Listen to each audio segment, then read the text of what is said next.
Hujambo mtazamaji na karibu katika taarifa yetu ya habari kutoka hapa shirika la utangazaji la Zanzibar ZBC.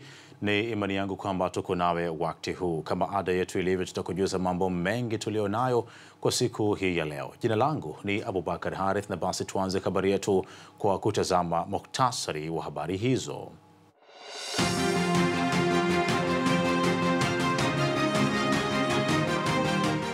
Zungu wamrithi Dr. Tulia uspika wa bunge.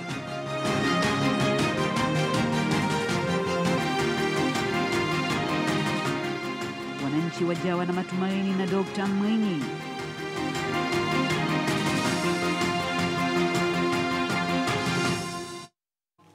Hayo na mengine mengi utayapata muda mfupi tu kutoka hapa ZBC katika lugha ya alama. Yupo Abdallah Omar. Vile una nafasi ya kufuatilia taarifa yetu ya habari na mambo mengine muhimu kupitia kurasa za mitandao yetu ya kijamii YouTube pamoja na Facebook. Andika ZBC Zanzibar ili kuyapata yote hayo. Na sasa karibu tukujuze kwa undani zaidi. Musa Azan Zungu amechaguliwa kuwa spika wa bunge la 13 la Jamhuri ya Muungano wa Tanzania kwa kupata kura 378 kati ya kura 383 zilizopigwa na wabunge jijini Dodoma. Musa Zungu ni mbunge wa jimbo la Ilala. Muntari Ngoma ni mwanahabari wetu na ameandaa simulizi hii kutoka huko Dodoma.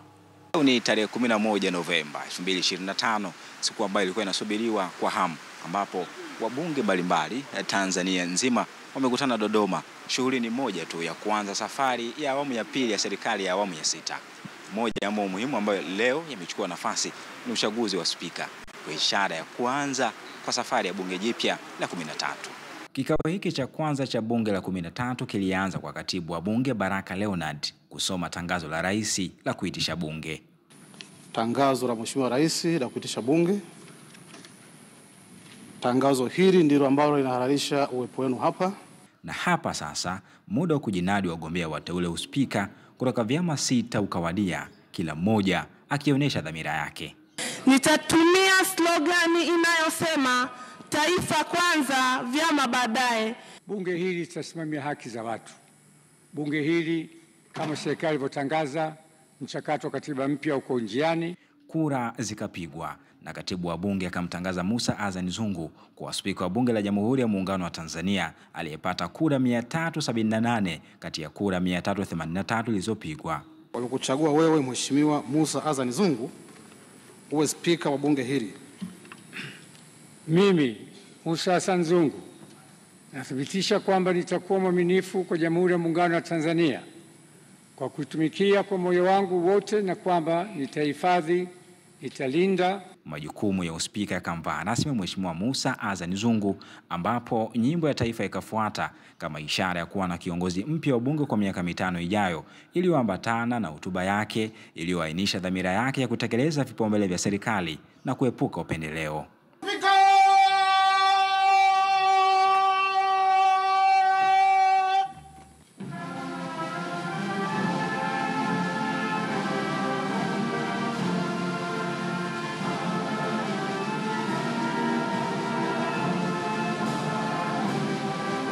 Niwashukuru waheshimiwa wabunge wateule wote kwa kunipigia kura na kuniamini kwa kiongozi wenu mkuu wa bunge. Imani mlionyesha kwangu ni kubwa na thamini sana imani hiyo. Niwahakikishie kuwa huu ushindi ni wetu sote. Hatua muhimu iliyosubiriwa kwa hamu ni wabunge wateule kuapishwa na kuwa rasmi wabunge, tayari kwa kuwatumikia wananchi katika majimbo yao. Mimi Doto Mashaka Mbiteko, kwa heshima kubwa naahidi mbele ya bunge tukufu kuwa nitakuwa mtiifu na mwaminifu kwa nchi yangu Tanzania. Mimi Wanu Hafidh Amer nathibitisha kwamba nitakuwa mwaminifu kwa Jamhuri ya Muungano wa Tanzania na kuitumikia kwa moyo wangu wote. Mimi Msukuma Joseph Kasheku naapa kwamba nitakuwa mwaminifu kwa Jamhuri ya Muungano wa Tanzania. Musa Azan Zungu anakuwa spika wa 9 katika historia ya maspika wa bunge la Jamhuri ya Muungano wa Tanzania, akichukua mikoba ya Tulia Ackson ambaye amemaliza muda wake na alijiondoa katika kinyang'anyiro cha kugombea uspika. Muntari Ngoma, ZBC, Dodoma. Asante sana Muntari Ngoma kutoka Dodoma kwa simulizi ya taarifa hiyo. Na kufuatia kupatikana kwa spika mpya wa bunge la Jamhuri ya Muungano wa Tanzania Mheshimiwa Musa Azan Zungu, hii inaleta sura mpya ya utendaji kazi kwa watendaji na kuendeleza umoja na mshikamano katika kufikia maendeleo bora ya taifa. Hayo yamezungumzwa na wabunge waliozungumza na ZBC mara baada ya kuapishwa kwake. Taarifa ya Alex Sona inafafanua. Kiwa bunge la 13 la Jamhuri ya Muungano wa Tanzania, shughuli ya kwanza ilikuwa kumchagua spika wa bunge la Jamhuri ya Muungano wa Tanzania, ambapo Mheshimiwa Musa Zungu amepatikana kwa kura za kishindo. Baada ya kupatikana kwa Mheshimiwa spika, wabunge mbalimbali wameelezea maoni yao kuhusiana na utendaji kazi wa mheshimiwa huyo pamoja na maono yao jinsi bunge litakavyokuwa. Matumaini yetu makubwa, yeye ni mzoefu, amewahi kuwa naibu spika, lakini nyuma huko ameshawahi kuwa mwenyekiti. Kwa hiyo tunatarajia makubwa kutoka kwake. Tutegemee bunge ambalo litakuwa la kazi, wabunge kila mmoja atakuja hapa anakuja kusimamia utekelezaji wa ilani ya chama chetu ambacho ndicho tumeinadi ile ilani kwa wananchi wetu. Wana CCM tulikuwa tuna matumaini naye tangu kuanzia kwenye vikao vyetu vya ndani vya caucus, tulimpitisha kwa ridhaa moja. Tunaamini kwamba atasimamia wabunge wote, bunge zima, kwa maslahi sio tu ya wabunge bali pia na maslahi ya wananchi wote. Ni spika ambaye mwenye uwezo mkubwa na tunamwamini na tuna imani kwake, na Watanzania kwa jumla tujenge imani kubwa kwa Mheshimiwa Zungu kwa sababu ni spika ambaye ana uwezo mkubwa wa kuliongoza bunge. Baadhi ya wabunge wameelezea ahadi zao ambazo walizitoa wakati wa kampeni kwa wananchi wataenda kuzitekeleza kikamilifu na kuwaletea maendeleo wananchi hao. Wakati tunapitia kuomba ridhaa ya kura, tulikuwa na ahadi tofauti. Ahadi ni deni. Sasa hivi sio muda kuahidi. Turudi twende tukatekeleze ahadi zote tulizozitekeleza. Kwa wakai tayari kutakuwa na siku 90 za surprise za mbunge pamoja na mwakilishi na madiwani. Umeona, lakini ndani ya siku 90 hizo mtaona zile ahadi tulizokuwa tumeahidi zitaanza kufanywa kazi pale. Wananchi wetu watarajia makubwa sana yatatokezea ili kuhakikisha kama nchi yetu inabadilika na inaendelea mbele kiuchumi. Kupitia sasa bunge hili la 13, mimi nitakwenda kusimamia yale ambayo nimewaahidi, hususan utekelezaji wa ilani, na kwa kuwa tumeahidiwa miradi mingi ikiwemo ya kimkakati, ujenzi wa bandari ya Bagamoyo, ujenzi wa bandari ya uvuvi, ujenzi wa miundombinu kuunganisha na Zanzibar na miradi kadha wa kadha. Nikiripoti kutoka bungeni jijini Dodoma, Alex Sona, ZBC. Asante pia Alex Sona kutoka Dodoma kwa simulizi ya taarifa hiyo. Na mtuhame kidogo huko Dodoma, tuingie katika masuala mengine. Ni suala la kujivunia baada ya lugha ya Kiswahili kutangazwa rasmi kuwa ni lugha ya mawasiliano katika shirika la Umoja wa Mataifa la UNESCO. Na hii leo tunazungumza hapa na balozi wa Tanzania nchini Ufaransa, Mheshimiwa Ali Jaber Mwadini, na kuzungumzia taswira mpya kwa mataifa yanayotumia lugha hiyo kama ni lugha ya taifa ama kimataifa. Na Mheshimiwa Balozi, karibu sana katika mazungumzo yetu wakati huu, na karibu katika ZBC Habari. Ni habari njema kusikia kwamba lugha hii sasa imevuka mipaka na kufika kimataifa na kutambulika kama lugha rasmi katika shirika la UNESCO. Na sasa hebu tuambie hali hii imekuwaje? Nakushukuru sana Bwana Abubakar kwa kunipa fursa hii ya kuzungumza kidogo kuhusu tukio muhimu sana lililotokea leo hapa mjini Samarkand, Uzbekistan, la kuipitisha lugha ya Kiswahili kwa kauli moja ndani ya mkutano mkuu wa UNESCO, kuitambua lugha ya Kiswahili kama lugha mojawapo rasmi ya UNESCO katika mikutano yake mikuu. Kwa hiyo hili ni tukio muhimu sana na lileta faraja, na nchi yetu imepongezwa sana kwa hatua hii. Na lugha ni utambulisho, lugha ni kielelezo, lugha ni utamaduni, lugha ni sifa ya taifa. Kwa hiyo hii imetupa sifa kubwa nchi yetu ya Tanzania.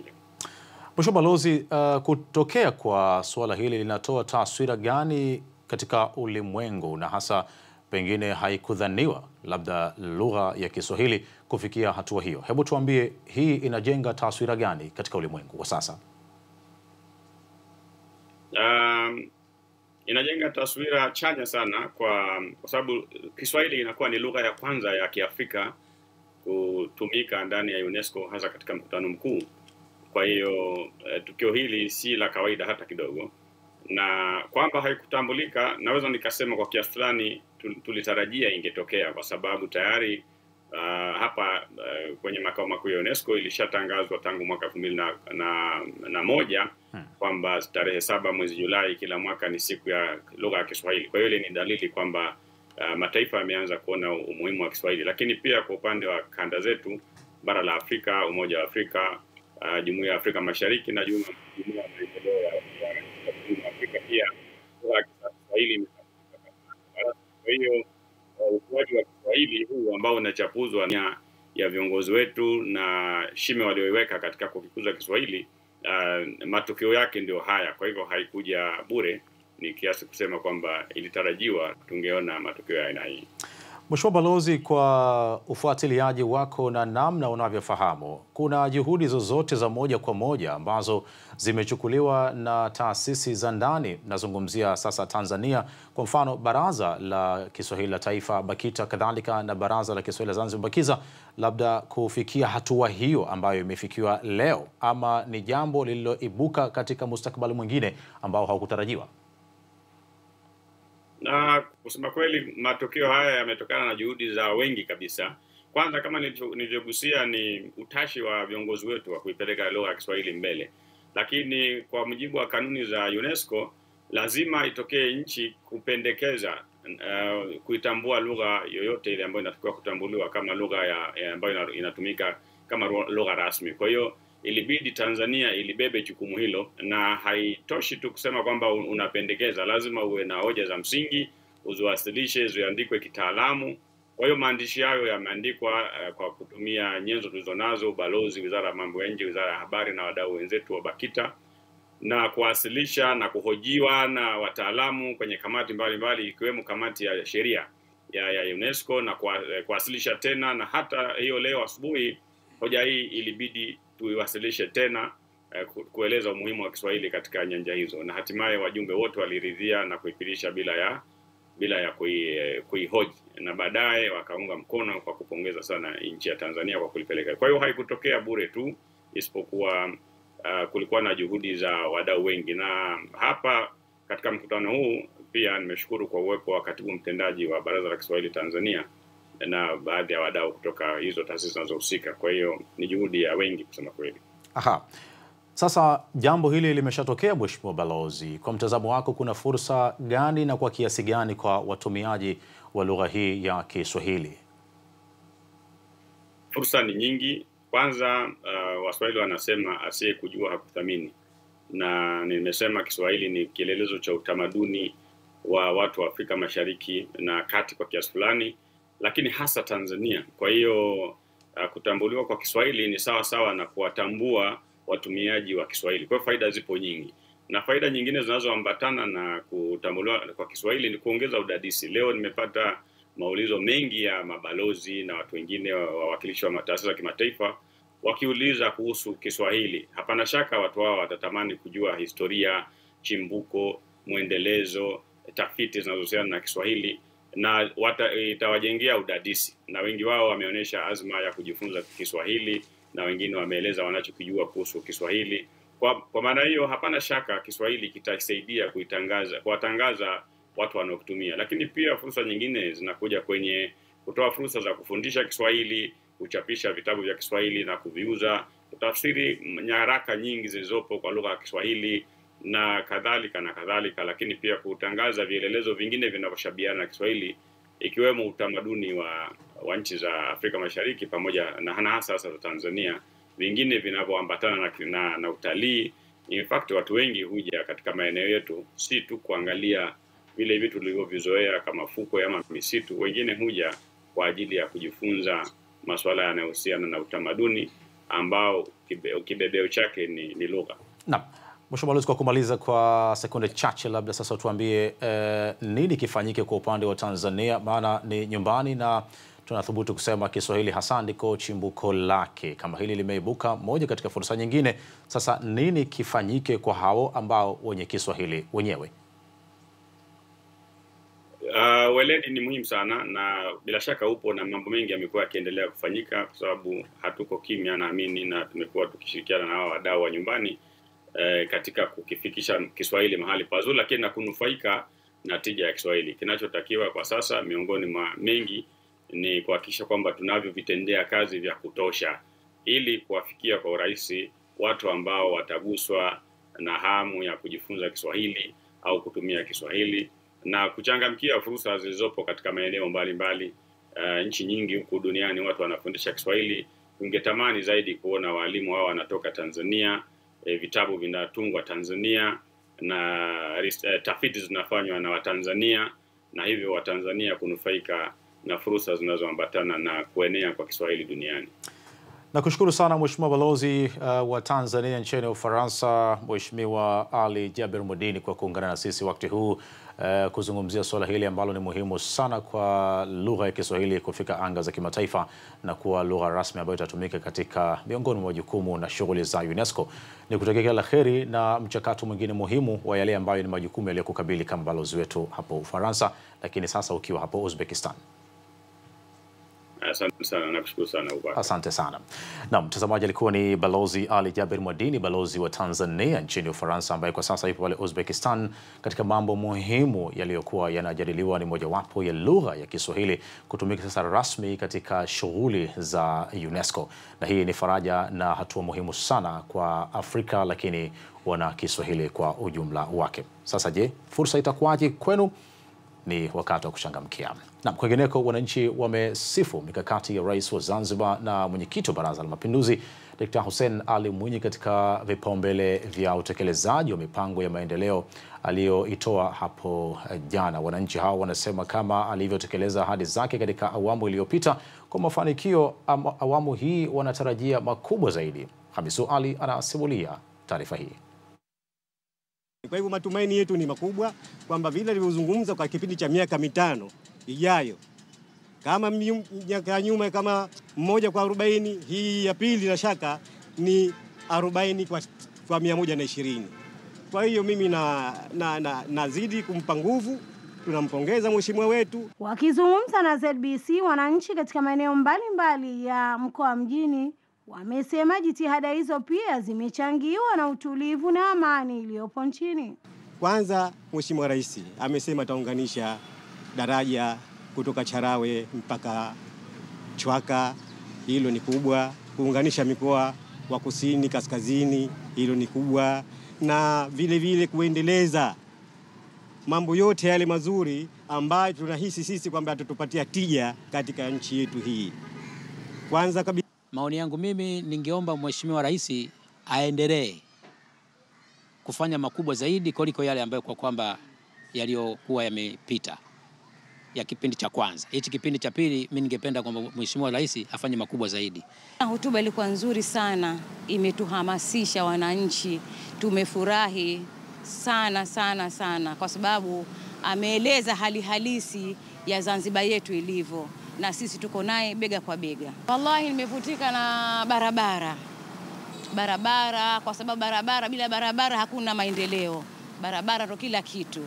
Flyover, na sisi angalau tutajidai sasa hivi. Foleni hizi zitapungua. Wajasiriamali anavyotunyanyua, lakini tunamwomba zaidi atuangalie sisi wajasiriamali wadogo. Bado tunaahidiwa mikopo lakini hatuipati. Kwa hiyo tunamwomba kasharudi tena madarakani atutazame sana wajasiriamali wadogo. Nyingine hawa watakaoteuliwa na rais, tunawaomba pia wampe sapoti kubwa Mheshimiwa Rais. Wasifanye mambo kwa ubinafsi, kwa kujivutia nafsi zao. Wawatazame watu wa hali ya chini kwanza, alafu ndo waje juu. Amesema atatoa fursa ya ajira 1035. Mimi na imani kama kijana tutakwenda kufaidika katika fursa hiyo ambayo ameisema. Lakini katika hotuba yake aliendelea kusema kwamba tutatoa mafunzo kwa vijana ili waweze kujiajiri na kuajiriwa. Na mzee Suleiman Ganze anasema anamshukuru Dkt. Mwinyi kwa kuwajali wazee kwa kuwapa posho la shilingi 50,000.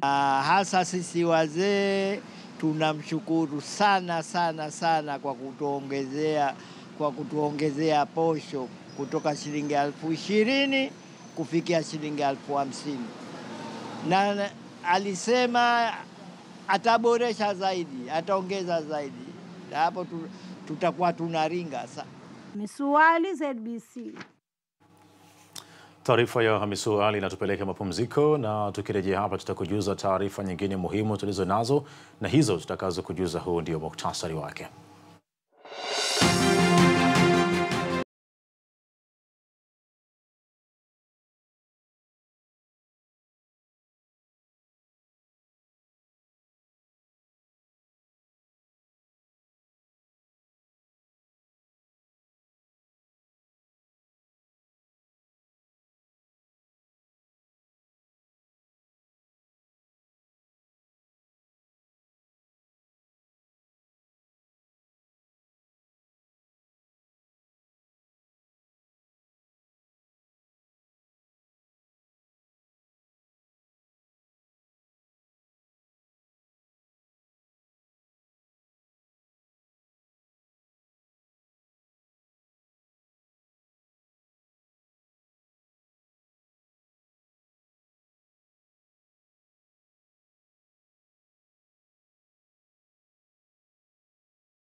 Wakati mwingine tunakutana katika mwendelezo wa taarifa yetu ya habari kutoka hapa ZBC. Mimi ni Abubakar Harith, na sasa karibu tukujuze mengine tulio nayo kwa siku hii ya leo. Zanzibar inashiriki katika mkutano wa 30 wa nchi wanachama wa mkataba wa Umoja wa Mataifa wa mabadiliko ya tabia nchi maarufu kama COP30 ulioanza tarehe 10 Novemba hadi tarehe 21 nchini Brazil. kujadili mustakabali wa dunia katika kupambana na athari hizo.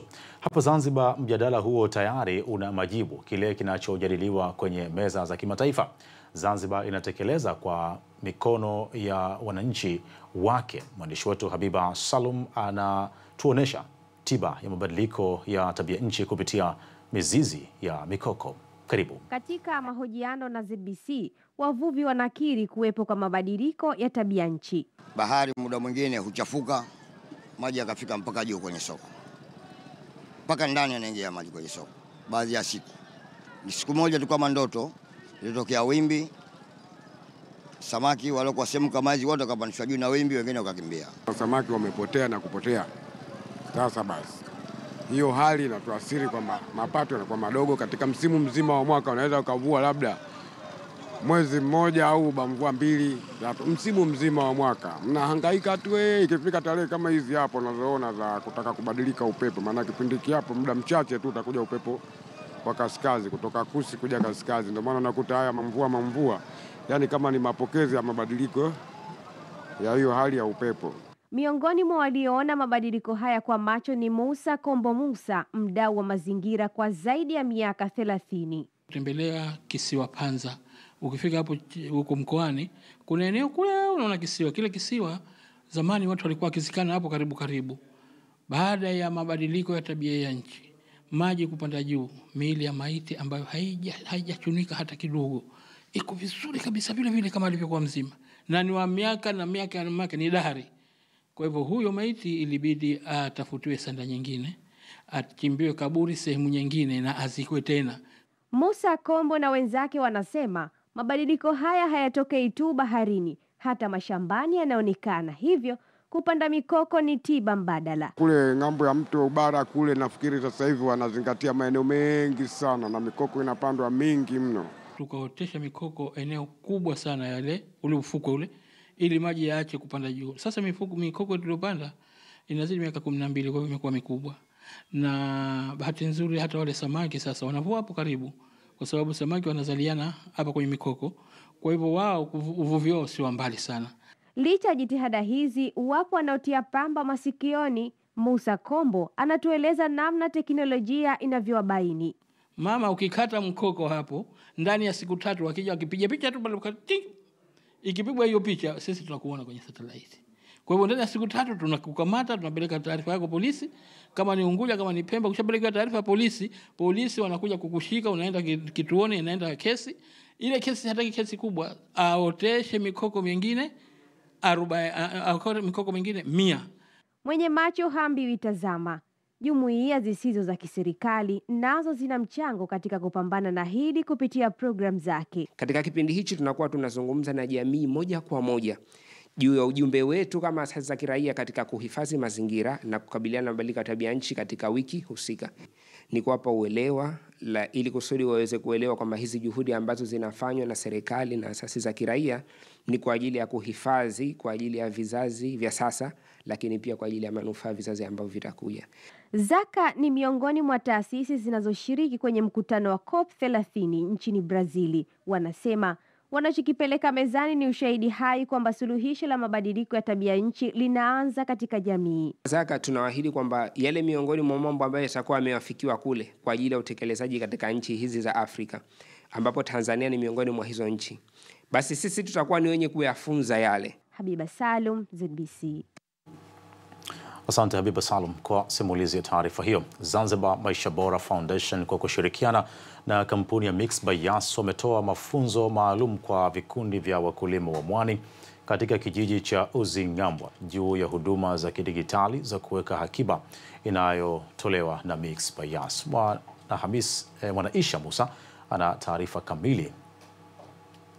Akizungumza baada ya mafunzo hayo, afisa maendeleo jamii na uchumi kutoka Zanzibar Maisha Bora Foundation, Joyce John Dennis, amesema lengo la kutoa mafunzo hayo ni kuwawezesha wajasiriamali hao kuongeza uelewa katika masuala ya kifedha, upatikanaji wa taarifa zao, kujua namna ya kusimamia akiba zao, uzungushaji wa hisa pamoja na mikopo. Vikundi vyetu vimepata kuimarishwa namna ya kusimamia akiba zao, uzungushaji wa hisa zao pamoja na mikopo, lakini pia vimeweza kwenda kuongezewa uelewa katika masuala ya kifedha pamoja na upatikanaji wa taarifa kwa wakati ndani ya vikundi vyao. Afisa huduma za fedha kutoka Mixx by Yas, Khamis Mohamed Nasor, amewataka wajasiriamali na jamii kwa ujumla kujisajili na huduma hiyo, kwani ndiyo njia salama ya kuhifadhi fedha zao. Tunawakaribisha tukiachia wakulima wa mwani na wale vikundi vingine vovote, wapo wazi kabisa katika huduma yetu hii ya kikoba, na uzuri wake ni bure na ni rahisi katika kuunganishwa katika hali kama hizi. Tunaona tuna faida kadhaa tutazielezea. Ya mwanzo ambayo kwanza kuwa na usimamizi wa fedha zao katika hali ya usalama kabisa, tofauti na pale ambapo walipokuwa wanapokea mwanzo kwa analogi. Kwa sasa hivi fedha zao zitakuwa katika hali ya usalama. Nao baadhi ya washiriki wa mafunzo hayo wamesema kupitia mafunzo hayo wameweza kujifunza umuhimu wa kuweka akiba kidijitali, na wamemshukuru Mama Mariam Mwinyi kwa kuanzisha mradi huo ambao utawawezesha kuwainua kiuchumi. Tunatoa shukrani za dhati kwa Mama Mariam Mwinyi kutuletea huu mradi wa JPRA kwa ajili ya mafunzo kwa kina mama. Nashukuru mafunzo mema ambayo mafunzo bora kutokana ya leo hii na hoja siku zote ambayo tulifundishwa. Tunamshukuru na Mama Mariam Mwinyi kwa kutuletea faraja kama hii. Mwanaisha Musa wa ZBC. Nakushukuru sana Mwanaisha Musa kwa simulizi ya taarifa hiyo. Na mtazamaji, sasa tumekamilisha katika upande huu wa habari kuu. Muda mfupi ujao itakuwa ni wakati wa habari za uchumi pamoja na biashara. Asha Hassan yupo tayari kukusimulia habari hizo. Moja kwa moja nikupeleke kwa Asha Hassan ili akakusimulia vyema taarifa za uchumi na biashara akishirikiana na wanahabari wa biashara wengine. Asha, habari yako? Nzuri, sio inaanza kwako. Tuko vizuri, unaendeleaje? Niko vizuri. Wiki imemaliza vizuri, weekend vizuri, tumeanza wiki vizuri. Bila shaka nanyi kwenye uchumi mmepata mambo mapya. Sahihi kabisa, kama ilivyo ada na kawaida yetu. Yaani sisi hatuchoshi. Kila siku tunakuja na vitu vipya ambavyo pia vinatoa mrejesho mzuri kwa jamii. Karibu sana. Asante sana Abubakar. Habari za wakati huu mtazamaji wa shirika la utangazaji Zanzibar.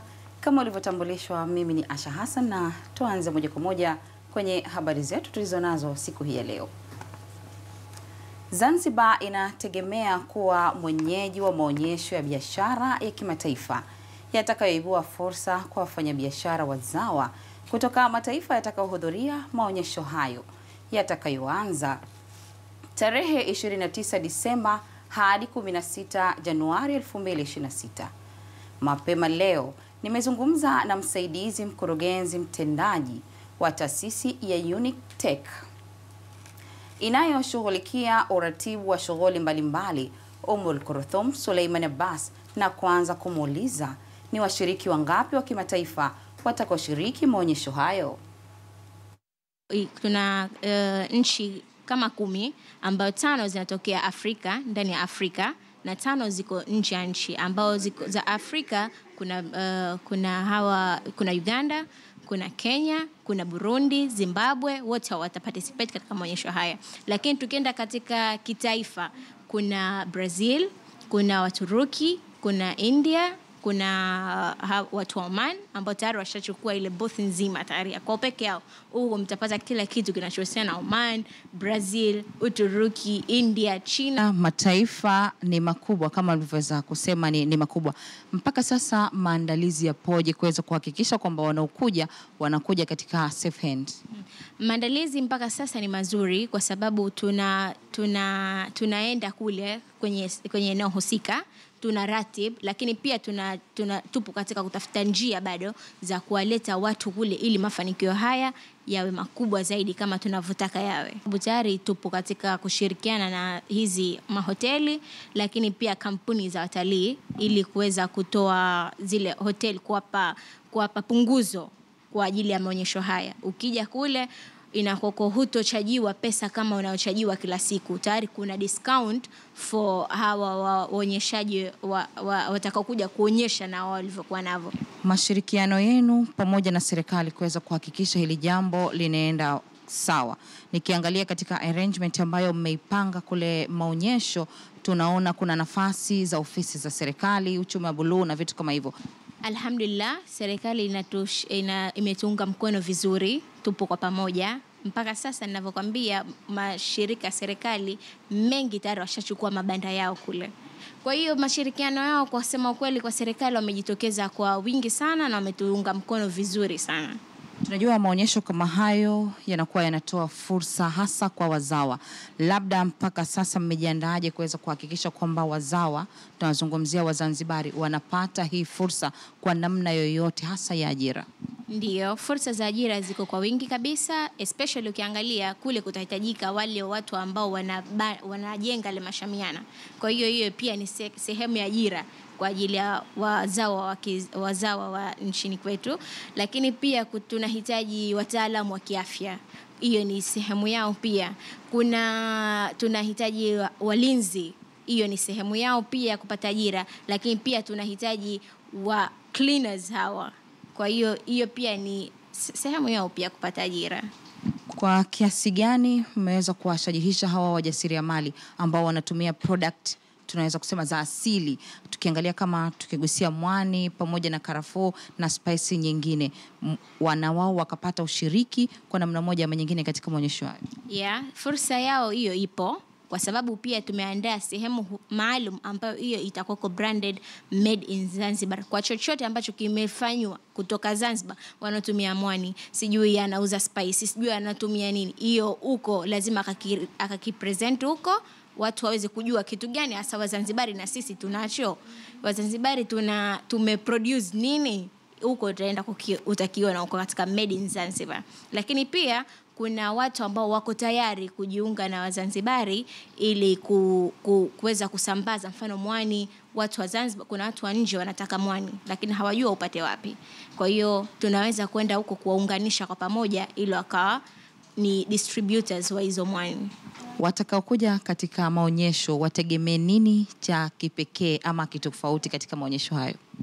Watakaokuja wategemee mengi ya kipekee na kitofauti, kwa sababu tumeboresha vitu vingi katika eneo husika, kwa sababu hata ukiangalia mchoro wetu wa mara hii ni tofauti na watu ambao wameuzoea. Mara hii tumetenganisha sekta mbalimbali, vitengo mbalimbali. Kuna sekta hapa masponsors tumeweka sehemu yao, lakini pia tumeweka sehemu ya manufacturers ambao wao wataweza mfano hawa watu wenye kuuza vitu kidogo kidogo wanaweza kwenda pale kupata kwa bei ya rahisi kabisa. Mtu unaweza nawe ukaenda nje ukaweza kuuza na kupata kufaidika pia. Lakini pia kuna sehemu ya serikali, kuna kampuni za binafsi kama mnavyoona hapa katika mchoro, lakini pia tumetenga sehemu ya kuchezea kwa watoto wetu. Lakini sio hivyo tu, kuna sehemu ya kupumzika. Kuna sema kupumzika ya mapumziko, kwa sababu watu huchoka kutoka kule, tuseme aje zake mjini aje kutafuta malazi, inakuwa ni shida kidogo. Lakini pia kuna sehemu ya mamalishe. Hii ni fursa ya ajira pia. Kutakuwa kuna mamalishe wa sehemu tofauti watakaozingatia usalama wa chakula. Pia tumetumia teknoloji nyingi. Ukiangalia sehemu ya kuingilia, mara hii tutaingilia kwa kiingilio. Kwa mtoto atalipia shilingi 500 na mama atalipia shilingi 1000. Wafanyabiashara na wachuuzi wa soko la kibiashara la samaki Feri jijini Dar es Salaam wamewaomba wateja wa samaki wanaotembelea soko hilo kuvumilia kupanda kwa bei ya samaki kutokana na upatikanaji wa samaki hao wanapokuwa kwenye shughuli za uvuvi. Taarifa ya Muhammad Sukoz inafafanua zaidi.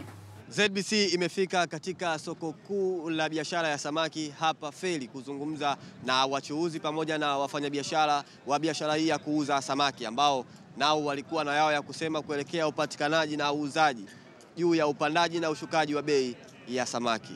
Hali ya upatikanaji wa biashara kidogo ilikuwa ni ngumu kuhusu habari ya kwanza kutoka, kwa sababu sisi tunakokaa na kazini kwetu ni tofauti.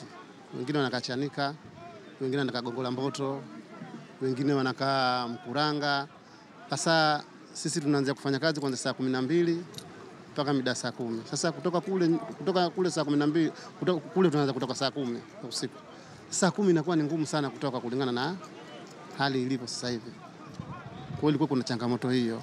Na hata pia vile vile hata ulipokwenda kazini, basi ukirudi sokoni inakuwa wachuuzi hawapo. Hatoka kipata kile kidogo. Kwa hiyo hata mauzaji ilikuwa ni madogo. Kile kipato ni kidogo, hata uuzaji wenyewe unakuwa ni mdogo kwa sababu wachuuzi inakuwa ni woga kuja. Upande wa bei sasa hivi kidogo kwa sababu samaki wamekuwa ni changamoto kidogo kuwapata kulingana na hali tulionao kwa sababu ni wakati wa mabadiliko. Ni wakati wa kutaka kuingia kaskazi tena kutoka Kusi kuingia kaskazi. Kwa hiyo inakuwa ni changamoto sana samaki kupatikana kwa kipindi hichi. Tunategemea kama kuanzia mwezi wa 12 mpaka mwezi wa kwanza hapo tunategemea kwa tamaa za kibinadamu hapo kidogo itakuwa upatikanaji wa samaki itakuwa kuna unafuu. Samaki wanapatikanika kiasi chake, sio kwa wingi na wala sio kwa uchache, wanapatikanika kiasi chake, japo kwamba kuna changamoto za hapa na pale sababu ndio kipindi cha mabadiliko kutoka kwenye kiangazi kwenda kwenye mvua. Kwa hiyo wanapatikanika kiasi chake kwa kweli, sio kwa wingi sana kivu. Bei imepanda sana. Bei imepanda sana kwa sababu kwanza moja samaki wanapatikanika kwa uchache, sio kwa wingi kiasi kikubwa. Kwa hiyo bei inapanda. Alafu pili watu wengi walikuwa wamekaa majumbani na kitoweo ilikuwa ni shida. Kwa hiyo wanakuja kwa wingi kuja kutafuta samaki za kwenda kuwauzia watu wengine. Kwa hiyo bei ipo juu sana sana sana. Ni tofauti na kipindi cha nyuma, aidha kama mwezi mmoja uliopita. Yaani baada ya uchaguzi bei imekuwa ni juu kidogo sana. Nikiripoti habari za biashara na uchumi kutoka hapa katika soko kuu la uuzaji wa samaki Feri jijini Dar es Salaam, mimi ni Mohamed Sukuzi na hii ni ZBC. Asante sana Mohamed Sukuzi kwa taarifa yako hiyo. Kikosi maalum cha kuzuia magendo KMKM kimefanikiwa kukamata jahazi iliyobeba mbolea polo 150 pamoja na mbao zilizokuwa zikishushwa katika bandari isiyo rasmi. Omol Korthum Abdallah anafafanua. Mkuu wa doria kamandi ya Kusini Luten Kamanda Ali Omari Ali akizungumza mara baada ya kukamata jahazi hilo amesema bandari zisizo rasmi zinachangia upotevu wa mapato ya serikali na kufanya hivyo ni kwenda kinyume na taratibu za usafiri wa bahari. Katika doria zetu za kawaida tukiwa baharini maeneo ya Mason tulikamata chombo aina ya mashua ambacho kilikuwa kimepakia mbolea ya kuku, yani mbolea ya kinyesi cha kuku pamoja na mbao. Mbolea hiyo ilikuwa polo kama 150 pamoja na mbao za 2x2 100, ikielekea katika bandari sio rasmi, bandari ya Uzi, kikiongozwa na nahodha Mwalimu Mwinyi Hamisi. Nahodha huyo ana miaka 30 akiwa na mabaharia 7. Tulikikamata kwa mujibu wa sheria kwa sababu kimefika katika bandari ambayo sio rasmi. Luten Kamanda Ali amesema kikosi cha KMKM kimejipanga na doria za kila siku. Lengo ni kulinda mipaka ya nchi kwa kuzuia magendo yasiingie nchini na kuwasisitiza wananchi kufuata taratibu na sheria zilizowekwa. Watu wanaojaribu kusafirisha magendo, KMKM Kusini tuko macho kwa swala hili. Usiku mchana. Sisi tuko macho, tunafuatilia na tunahakikisha kwamba lolote litakalopita basi na sisi tuko macho.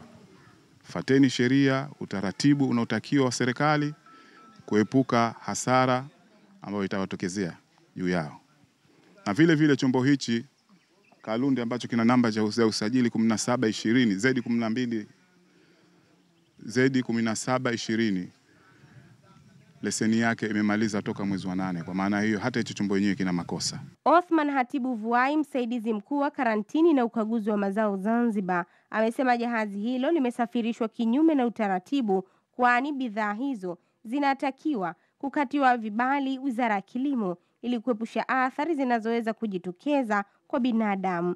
Bidhaa zote za kilimo au vitu vyovyote vitobeba wadudu au magonjwa lazima vipitie katika idara ya kilimo kuja kuchukua vibali kwa udhibiti wa hivyo visumbufu ili tuwalinde wananchi wetu wa ndani ya Zanzibar na bidhaa zinazotoka nje ambazo tunaamini baadhi nyingine zinakuwa hazijatibiwa, zinakuwa zina maradhi na wadudu vile vile. Lakini vile vile pia hukwepa ada au kodi kwa serikali, ndio maana wanakuwa wanapita kwenye bandari zilokuwa sio rasmi. Nahodha wa jahazi hilo Masudi Yakub amesema yupo tayari kufuata sheria na kuwataka manahodha wenzake kufuata sheria za usafirishaji ili kupunguza usumbufu. Kwa sababu manahodha wenzangu nahusia tufanye kazi kwa usalama na amani, tuende kwa sheria ya serikali inavyotaka. Ikesha lakini tunaomba na sisi bandari lakini tuipate kila siku. Sio kila siku tunapita huko, hatutaki huko. Tunaomba tuweke na kule japo diko na siangalau tusiwe na wasi kila siku. Maana mambo haya sisi tushachoka kila siku kupata tabu kama hivi. Kuja huko tukarudi si hatuwezi. Sisi nataka tuende salama na turudi salama usalamini. Kulthum Abdallah wa ZBC. Mtazamaji, taarifa ya Kulthum Abdallah inatupeleka moja kwa moja sokoni kwenda kuangalia bei za bidhaa, ikiwa leo ni tarehe 11 mwezi wa 11 2025. Mtazamaji, moja kwa moja tukaangalie viwango vya kubadilisha fedha kwa mujibu wa Benki Kuu ya Tanzania BOT kama unavyojionea katika televisheni yako. Mtazamaji, mimi nimeishia hapa na nirejeshe kijiti hichi kwa Abubakar Harith kuendelea na michezo na burudani. Abu. Nakushukuru sana Asha Hassan kwa simulizi ya habari za uchumi na biashara. Na mimi umeakisi maneno yangu niliyosema mwanzo. Kabisa. Nakushukuru. Usiku mwema. Nawe pia. Mtazamaji, ni mwisho wa habari za uchumi na biashara, ndio maandalizi mazuri sasa katika upande wa michezo na burudani. Ali Pizarro atakuja hapa kukusimulia vyema kabisa. Kaa tayari. I don't ever slow up,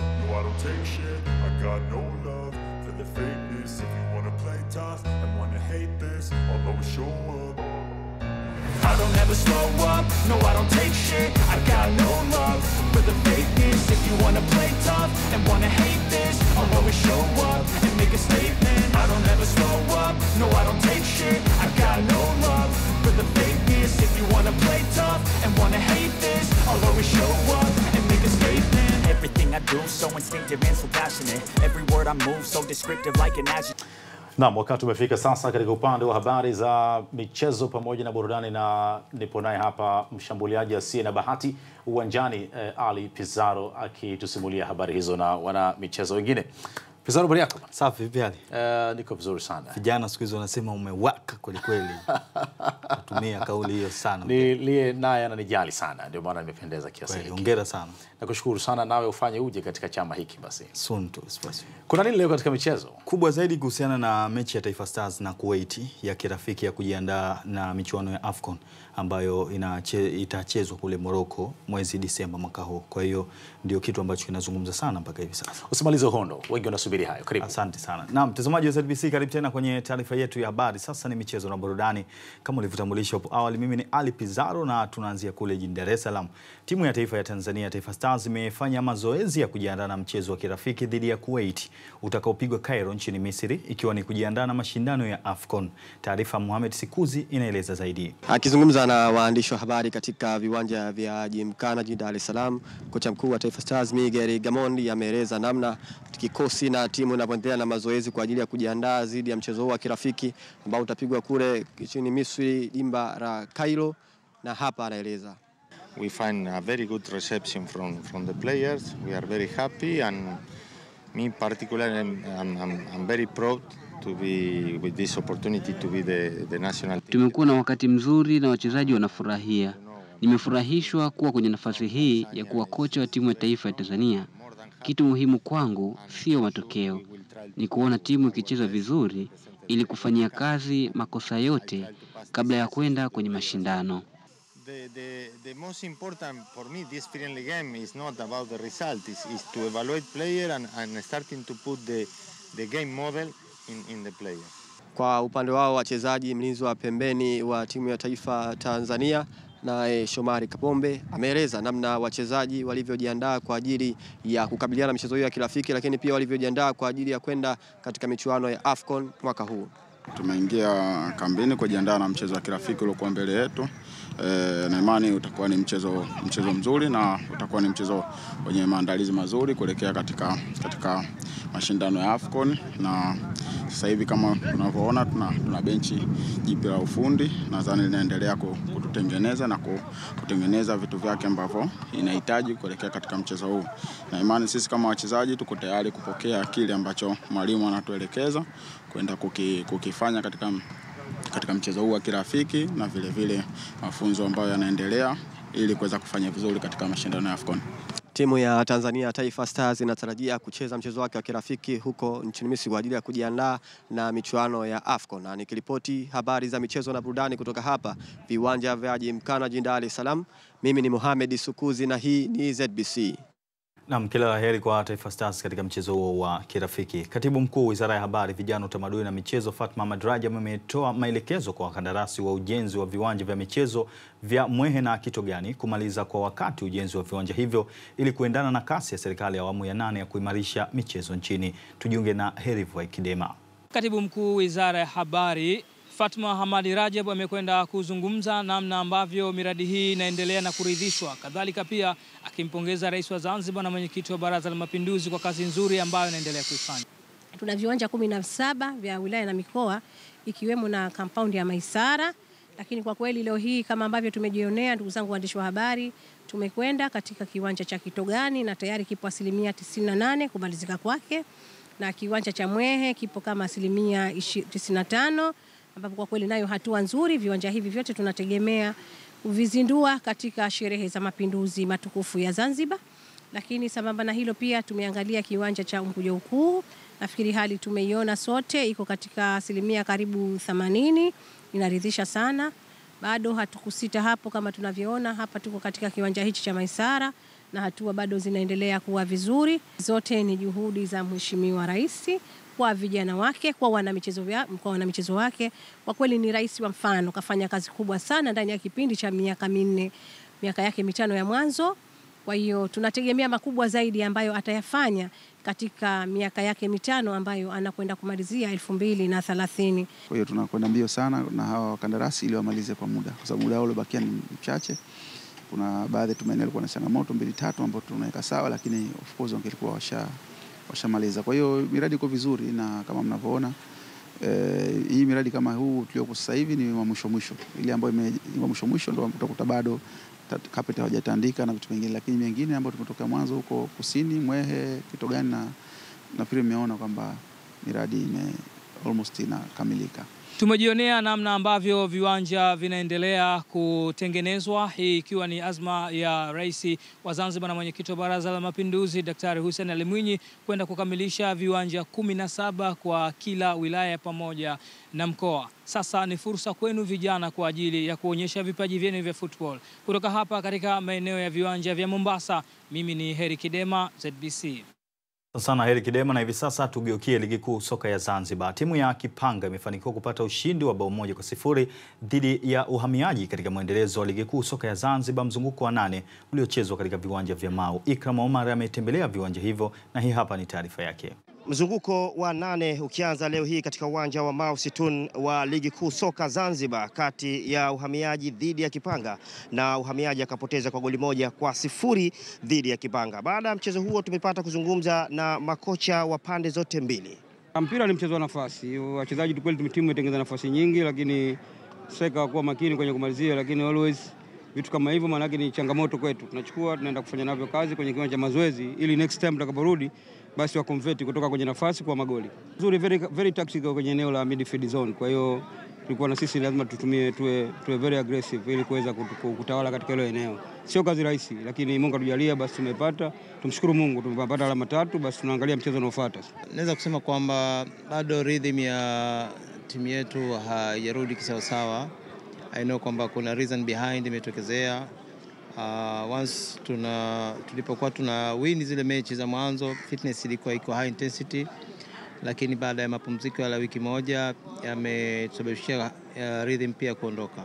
Lakini pia Kipanga nao wamebadilika, sio kama ni timu ambayo tuliweza kuizoea kwamba labda tunaweza kuja kuchukua point 3, lakini tunaamini kwamba tumekutana na timu ngumu. Ligi kuu soka Zanzibar itaendelea tena siku ya kesho hapa katika uwanja wa Mau Situn kati ya JKU dhidi ya New King. Nikiripoti kutoka hapa katika uwanja wa Mau ni mimi Ikram Omar wa ZBC. Timu ya taifa ya kabadi Zanzibar ipo katika maandalizi ya mwisho ya kuelekea Bangladesh katika mashindano ya dunia ya kabadi yanayotarajiwa kuanza Novemba 15 mwaka huu. Mosi Abdallah na taarifa zaidi. Akizungumzia maandalizi ya kikosi hicho, Rais wa shirikisho la mchezo wa kabadi Zanzibar Abdallah Juma amesema maandalizi yapo vizuri na hamasa imekuwa kubwa kwa upande wao. Tayarisho ya mwisho kabisa ambayo tunategemea kusafiri kwenda Dhaka, Bangladesh kwenye mashindano ya pili ya wanawake ya dunia ya kabadi. Timu ya taifa ya Zanzibar inashiriki kwa mara ya kwanza mashindano ya dunia kwenda kupeperusha bendera ya taifa ya Zanzibar na wimbo wa taifa kuimbwa kule Dhaka, Bangladesh. Msafara wetu ni wa watu 17, viongozi 4, wachezaji 13. Na safari inatarajiwa kuondoka tarehe 13 saa 11 katika uwanja wa kimataifa wa ndege wa Zanzibar, na tunategemea kule kufika tarehe 14 mwezi huu wa 11, na mashindano rasmi yanatarajiwa kuanza tarehe 15 mwezi huu wa 11 kule Dhaka, Bangladesh. Kocha mkuu wa kikosi hicho Ali Seif Juma amesema vijana wapo vizuri na wako tayari kupambana. Vijana wako vizuri, wako tayari kwa kupambana. Nafikiri ingekuwa vizuri kama ungewaona wenyewe, nafikiri alafu kuwaonesha kwenye sehemu husika, nafikiri wangewaona kama vijana wako fresh. Mpaka sasa hivi vijana wako fresh na wako tayari kwa kupambana. Sasa hivi hakuna injury yoyote, nashukuru Mungu kwa hilo. Wachezaji wote wako fresh, nafikiri wataenda kupambana vizuri. Mashindano sio madogo, mashindano ya dunia, na sisi ndo mara ya kwanza tunaenda kushiriki ya mashindano ya dunia. Vijana sisi wapo kwa kwenda kupambana. Kwa hiyo kitakacho kuja chochote tutakikabili nacho, lakini tunaenda kupambana, tuhakikishe tunafanya vizuri. Timu ya taifa ya kabadi Zanzibar itashiriki kwa mara ya kwanza mashindano hayo makubwa ya dunia. Michezo na burudani, Mose Abdallah, ZBC. Naam, timu ya mabaharia weusi Black Sela imefanikiwa kupata ushindi wa bao 3-1 dhidi ya Muungano Ranger katika mwendelezo wa ligi daraja la kwanza kanda ya Unguja. Suleiman Saidi na taarifa zaidi. Mwendelezo wa ligi daraja la kwanza kanda ya Unguja tumeshuhudia ikiendelea kurindima leo, mchezo mmoja ukichezwa wa mchana kati ya Black Sela dhidi ya Muungano Rangers, na dakika 90 zimalizika na Black Sela wakiondoka na ushindi wa mabao 3-1. Na tumezungumza na makocha timu zote mbili na wana haya kunena. Tulijua kama watakuja hivi na wamecheza hivi kadri ya uwezo wao, na sisi tumecheza kadri ya uwezo wetu. Of course kuna vitu ambavyo bado tunaendelea kuvitengeneza. Hichi ambacho tunachokitengeneza ndio kinachotokea katika uwanja. Watu wote wanakuwa wanaona. Of course timu yetu tunaendelea kuitengeneza taratibu. Mchezo mgumu, michezo yote tuliocheza 7 ni michezo migumu, lakini sisi tumekuja na mkakati wetu msimu huu kuondoka hapa nafasi tulokuepo twende juu. Mchezo kwa ujumla alikuwa mgumu, lakini wapinzani wetu walikuja, walipambana, lakini kuna muda walikata upepo kidogo.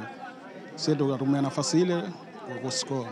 Lakini timu ya Black Sela wacheza nao kidogo wametuini kwamba sehemu ya mbele walikuwa wanatumia mawinga wao alafu wakimtegea striker wao. Kwa sisi tumebezi sana sehemu ya kati na sehemu ya nyuma. Sehemu ya mbele kidogo ilikuwa sio nzuri kiupande wangu kwa upande wa leo, lakini na imani kwa vile game bado ziko nyingi nitalifanyia kazi kwa mchezo unaokuja. Kwa ushindi huo waliopata vijana wa Black Sela wamefikisha alama 21 katika michezo 7 ambayo wameteremka dimbani na wanakuwa vinara katika ligi daraja la kwanza kanda ya Unguja, wakati Muungano Rangers wao wameteremka dimbani mara 7 na wamefikisha alama 8 kibindoni. Nikiripoti habari za michezo na burudani, mimi ni Suleiman Saidi wa ZBC. Na mtazamaji, asante kwa kuziangalia habari za michezo na burudani, na kufikia hapa tumefika mwisho wa habari za michezo na burudani. Kurudishe kwake Abubakar Harith, nyota hatari kweli ili kukamilisha taarifa yetu ya habari. Nyota hatari, striker rafiki na nyavu. Bull striker wenyewe wanasema. Tarehe 10 ngapi unaondoka kabadi? Tarehe 13. Mashindano yanaanza tarehe 15. Leo tarehe ngapi? Leo tarehe 11. Sawa, kesho asubuhi tunawaaga. Kwa kila laheri kila laheri. Na ushindi kutuletea ushindi Zanzibar. Asante. Nakushukuru sana Ali Pizarro. Asante, nakushukuru pia. Asante sana. Na mtazamaji ambao ulikuwa nasi wakati wote huo. Huyu alikuwa ni Ali Pizarro na wanahabari wengine wa michezo akisimulia taarifa za michezo kwa siku ya leo. Kwa niaba ya wote waliofanikisha taarifa yetu ya habari, mimi ni Abubakar Harith katika lugha ya alama Abdallah Omar. Tutane kesho kwa taarifa nyingine. Hii ni ZBC. Baki nasi wakati wote.